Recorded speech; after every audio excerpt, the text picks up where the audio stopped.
Hi, everybody. I wanted to do a short video in English of today's Spanish topic. I know some of my friends just received a message. Why am I doing this?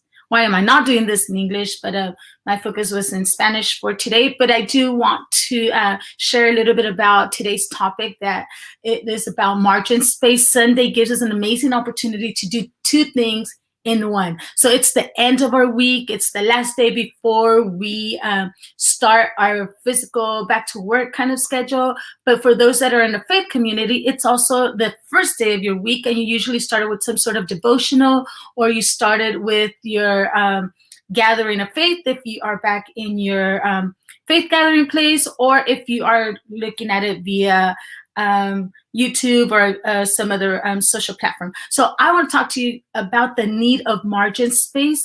I learned this concept a while back from one of my mentors a couple of years ago. And so she would talk about margin space. Back then, let's see, I was about 30 maybe, probably 30 because I'm 42 now.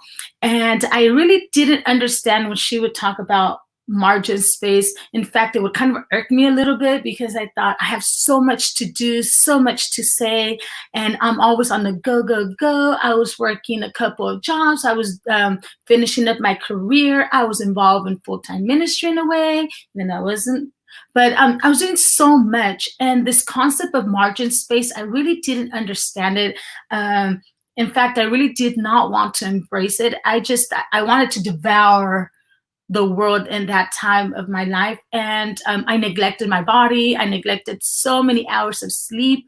I neglected relationships. I even neglected my devotional timing in my time of ministry. So kind of an oxymoron. Can you believe that? I'm like serving in a church, helping people, but still neglecting that internal area of mine until it's been a couple of years now that I started slowly understanding what margin space really looks like and what it means for me as an individual.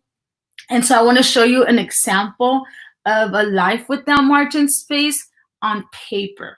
So if you don't know what margin space is this section right here. Okay, so when you're writing, here's your written portion, and then this is your margin space, obviously. And here's what my margin space looks like. Usually it's full to the end. I write to the very end. But this is what I miss out when I don't have margin space.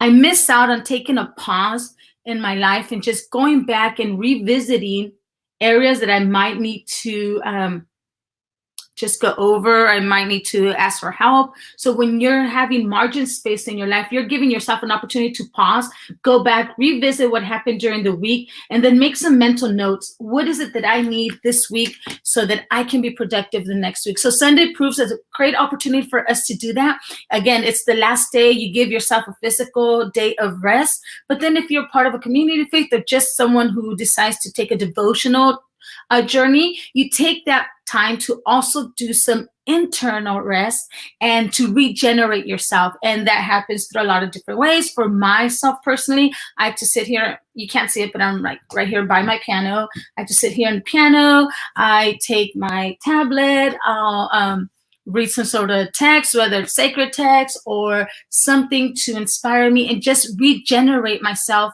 internally. If not, what tends to happen with me, I don't know about you, that even if I have my 8 hours of sleep, internally there's a lack of energy.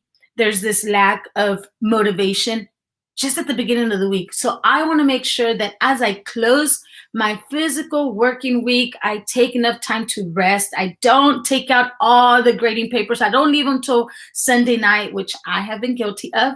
I don't leave all those extra chores that I want to do till Sunday night. I really want to change that area of my life and create margin space so that I can go back and revisit and regenerate myself. So physically, that's one thing. And then internally, emotionally, I want to create that margin space to start my week with some new regenerated energy, restoring my internal motivation to be able to push forward. So I want to encourage you today to take your Sunday as a twofold day. One, make sure that you are resting physically.